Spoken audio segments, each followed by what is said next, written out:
When you measure by the total number of subscribers and the overall influence they have on the fitness industry, you can make an argument that Renaissance Periodization is the biggest brand out there right now. I came across their channel a few years ago and naturally went down the rabbit hole of their training and nutrition videos. The sheer volume of stuff that they put out is pretty remarkable. The nutrition stuff is pretty straightforward, so this video is going to focus on the training philosophies that they promote. Initially, I wanted to categorize the good aspects of their philosophy in one section and the bad stuff in another, but in preparation for this, going topic by topic, I realized that it's way too nuanced to do that, so I decided to categorize it by topic rather than good here, bad here. So all of the timestamps are in the description if you want to skip around. First thing we're going to get into is range of motion and exercise technique. And right off the bat, this is an example of both the good and the bad. They really opened my eyes to my personal limitations on what I felt a full range of motion was. This is particularly evident in their pressing and their squatting techniques. However, I think there is a point where this can go too far. If my range of motion on the hack squat is my ass touching my heels, then I can only do so much weight. You see this on their social media where they will repost a member of their community doing, let's say, an RDL from a deficit. And the range of motion is super exaggerated and honestly pretty impressive, but at the end of the day, you're using the bar. That's just not enough weight in order to stimulate growth. We know that mechanical tension is one of the main drivers of muscle growth, and in order to stimulate that, it's not only about the form, but it's about the tension on the muscle, aka the load. We'll get a bit more into weight and progressive overload later, but a lot of the criticisms in the comment section on these videos are to the effect of, that's great, but why are all the people that you repost so small? Why do they not carry the muscle mass of a quote-unquote bro lifter? I'm not saying that bro lifting is the way to go, but that was kind of the sentiment that went along with a lot of these videos. And it's not always fair, but you also have to consider, well, is there something to this? It does make you think after a while because this was sort of a consistent pattern in terms of what they were promoting. I think there's more utility to the idea of, well, if I can do 90% of the range of motion, but double the weight, then that's a trade-off that I'll take every time. It's like the best of both worlds. Moving to exercise technique, which is hard, but I'm attempting to separate from range of motion. It's funny how when you first start lifting, at least this is my experience, you learn something right off the bat and it kind of just sticks with you for the duration of your career. For example, I was always taught you should tuck your elbows in on a bench pressing movement because that will protect your shoulder. It will take the tension off your shoulder. And there is something to that. However, what they teach is, no, you should flare your elbows out more because then you get a greater stretch in the pec and thus more tension in the pec. This is something that I started doing. Obviously, if you have a shoulder injury, it's a different story, but I do feel more of I don't know, a pump or just a general tension when I'm doing the motion in my chest. And for forever, I struggled with having underdeveloped pecs and overdeveloped arms. I was probably too arm dominant in my pressing movement, so that's one thing that I changed for the better. Another thing was my squatting technique. I was always trying to, and I continue to want to develop my quads. My hamstrings were always pretty good, but my quads were underdeveloped similar to my chest. So what they teach is have more of an upright stance. Don't be afraid to put your knees past your toes. That'll put more tension on your quads. This goes for not only squatting, but leg pressing, hack squatting, etc. So as far as exercise technique goes, these are two of the more beneficial changes that I've made the past few years. Next, I want to get into the concept of slow eccentrics. And you'll see throughout the course of this video how all this stuff ties together. For those who don't know, the eccentric part of the lift is essentially the lowering of the weight. This is the part of the motion that causes the stretch. So if we're talking about a bench press, it's lowering the bar to your chest. If we're talking about a squat, it's bending your knees and driving yourself towards the floor, as opposed to the concentric part of the movement, which is the contraction. So it's the raising of the weight. The eccentric is where you really have the opportunity to load the stretch part of the lift and really exhibit control. This again is where too much of a good thing can be bad. They will have somebody doing like a 6-second eccentric and it looks impressive, but again, at the end of the day, you're doing like 95 pounds. At some point, you need enough of a stimulus that's going to yield growth. This goes back to the whole mechanical tension thing. Your form can be perfect, but if it's just, I hate to simplify it so much, if it's just not hard enough, if it's not enough weight, then you're really not going to see results past the beginner stage. And what's a bit confusing is that they'll do a collaboration with a fitness influencer or somebody, and they'll take them through the workout, and the basis of the workout is usually this slow eccentric thing, right? Like it's something that these people have never really done before to this exaggerated effect. But at the end of the video, they'll say, oh, we don't really train like this. We're just trying to show you what proper form should look like. But this is continuous in all of their videos. Like every single video, the crux of the workout is based on these slow eccentrics. So there's kind of a disconnect here in terms of what they're promoting and what they're actually doing, which can get pretty confusing. By the way, a lot of the videos that I'm referencing were on RP's Team Full ROM channel, which I believe was this private membership, but it was public facing in terms of their social media. So they would repost a lot of their community doing exercise technique and stuff. Like they even reposted my stuff a few times. And in preparing for this video, this channel is completely gone off Facebook, Instagram, wherever. I don't know what happened to it. I looked on Google, I looked on Reddit. So if you know what happened to the Team Full ROM page, I'm really curious to know, so please comment below. But moral of the story is I lost a lot of my B-roll, so we'll have to deal with that. Personally, I was taking the slow eccentric and the exaggerated range of motion thing too far. I was using loads that were just not enough to stimulate muscle growth, which brings me to the next topic of logging workouts and the broader topic of progressive overload. One of the best habits I took from RP was logging my workouts. I don't use their app. I don't even use my phone. I use pen and paper because I'm 1,000 years old, and quite frankly, I don't like really fiddling with my phone between sets. If you look at the people at your gym, odds are they are not logging their workouts. I would also bet that they look the same year after year if you go to the same gym and sort of see the same people over and over.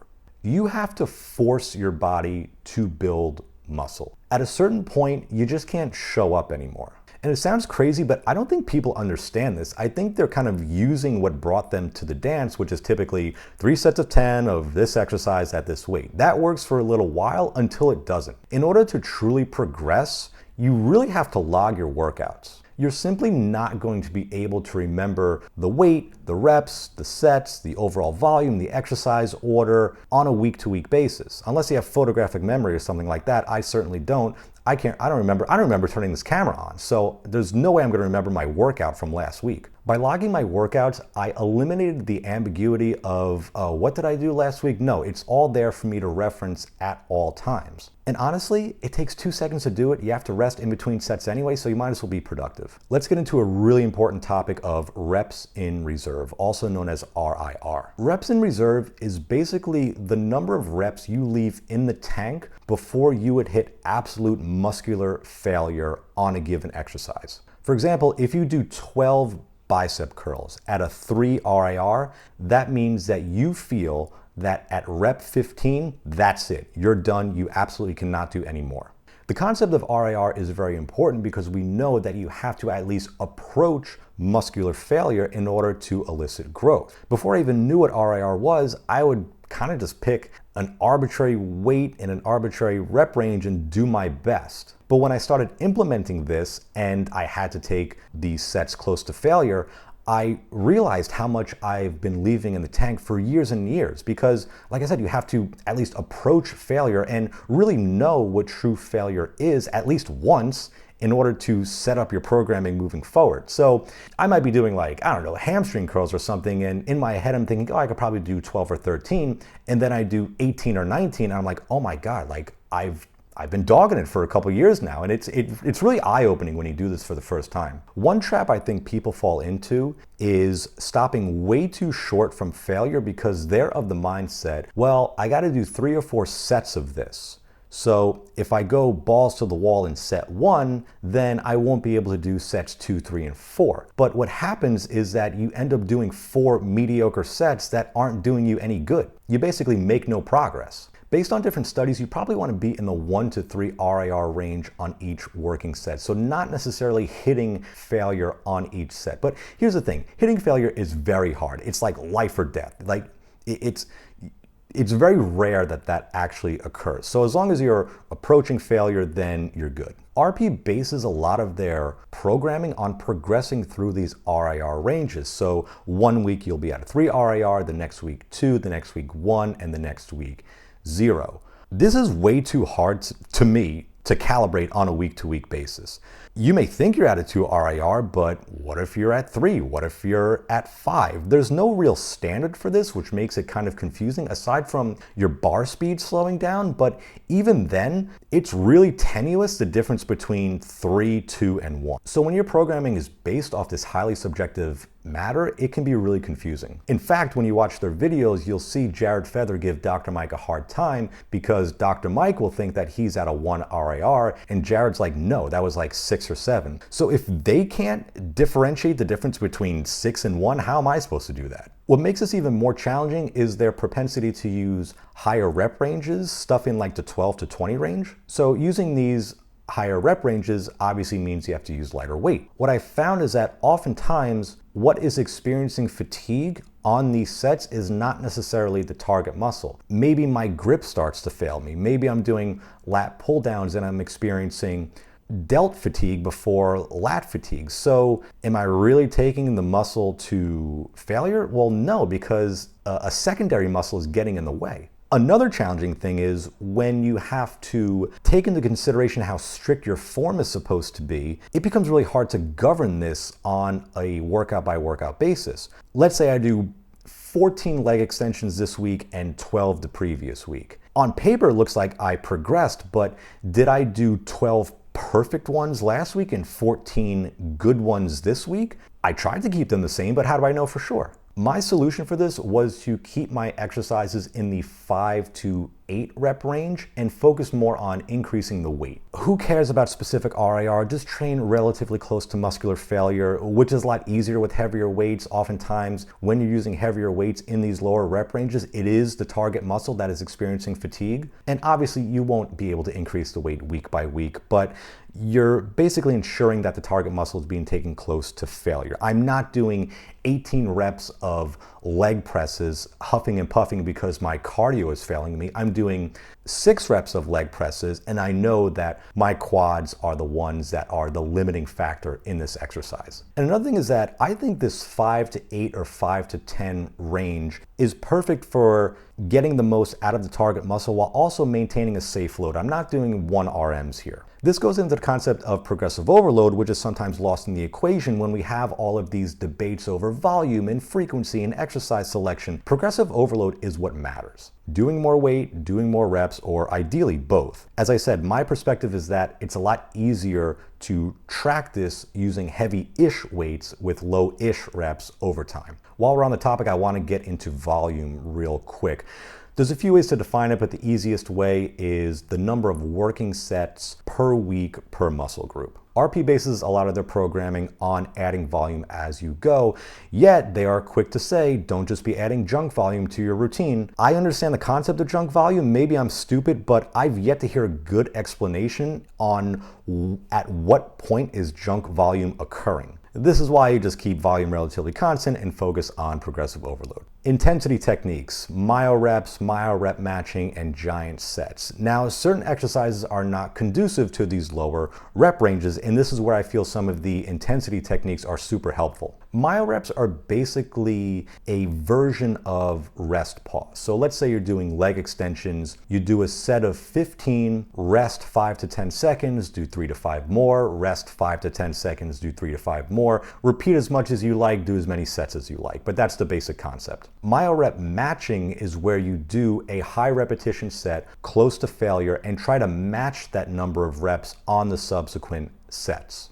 Since the muscle is fatigued, you won't be able to match that first set right off the bat, and that's kind of the whole point. So if you're doing 25 lateral raises the first set, the next set you might do 16, then 5, then 4 until you hit 25. Again, at what point do myo reps become junk volume? I'm not quite sure, but they're there if you want to use them. I would say, I guess you would limit this to one exercise per muscle group per session. Even maybe that's a bit much, but I wouldn't overuse it, is the point. The term giant sets has been used in a few different ways, but the way they're describing it is as follows. You set a goal for the total number of reps you want to achieve for a given exercise and do as many sets as possible in order to hit that number. So let's say I want to do 50 bicep curls. No matter how I get there, it doesn't matter whether it takes 5 sets, 6 sets, 7, all you got to do is reach 50 and then you're done. One downside to their training philosophy has to do with exercise selection.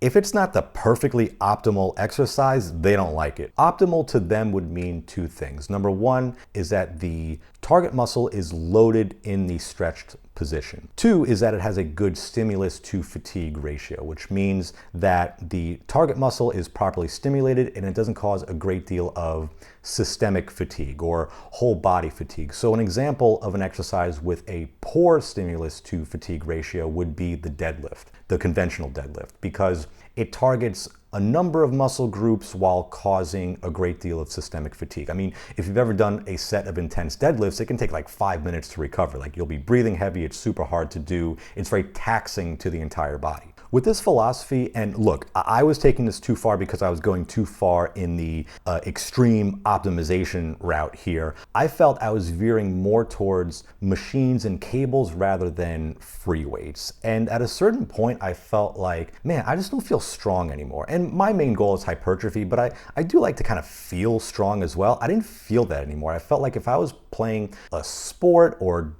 just, I don't know, something involving strength, I felt like it wasn't there anymore. I didn't feel as robust as I used to. So I started implementing more exercises that don't really fit the bill of having the perfect stimulus to fatigue ratio or the perfect loaded stretch at the full eccentric. It's important for everyone to take a step back and say, wait a minute, I've been doing hammer curls for years and I've experienced plenty of bicep development as a result of that. Just because Dr. Mike says it's not optimal doesn't mean I should stop doing it completely. One thing I did like is their take on training splits. When we think of splits, they typically fall into 4 categories.